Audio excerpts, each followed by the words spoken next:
Kumbay, mi nombre está Zoraida Molina Arandel. Efesios 3, versículo 1 TQ 3. Pablo, su misión cerca están no judío. Pese a mí, Pablo, taresa paboso.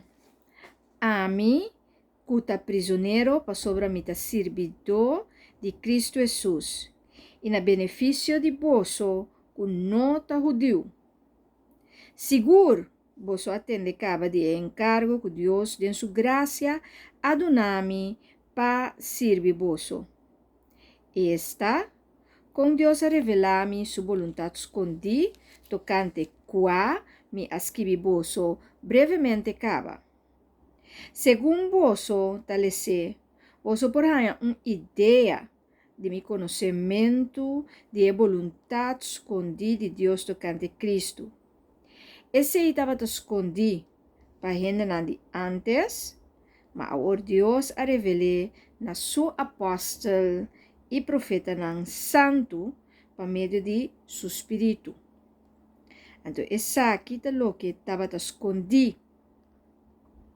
Questão que nota judeu, por meio de predicamento de boa notícia e de na união com Cristo, junto com nós, que tá judeu, tá toma parte na mesma gerência, tá vira membro de mesma corpo e tá receber a mesma promessa de Deus.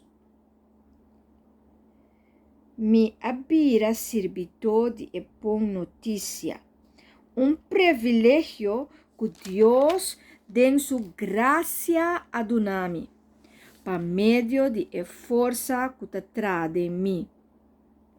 Deus aduna a mim é menos que todo outro crente não privilégio de proclamar a boa notícia tocante a riqueza incalculável de Cristo.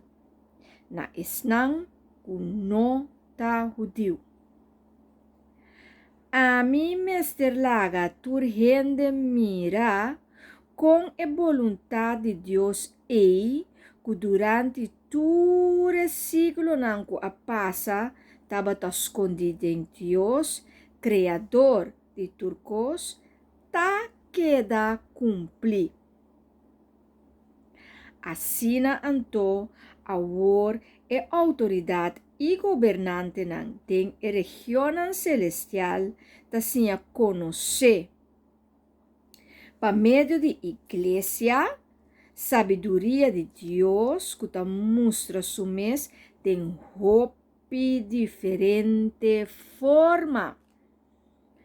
Deus hace esse de acordo com o plano eterno que ela executa por meio de Cristo Jesus, nosso Senhor. Então, em Cristo, nós temos liberdade para ir cerca de Deus com a confiança que nossa fé em Cristo está dando a nós. Pensei, me te roga boso para não perder coragem agora que me te sofre para boso. Esse está mais bem honor para boso.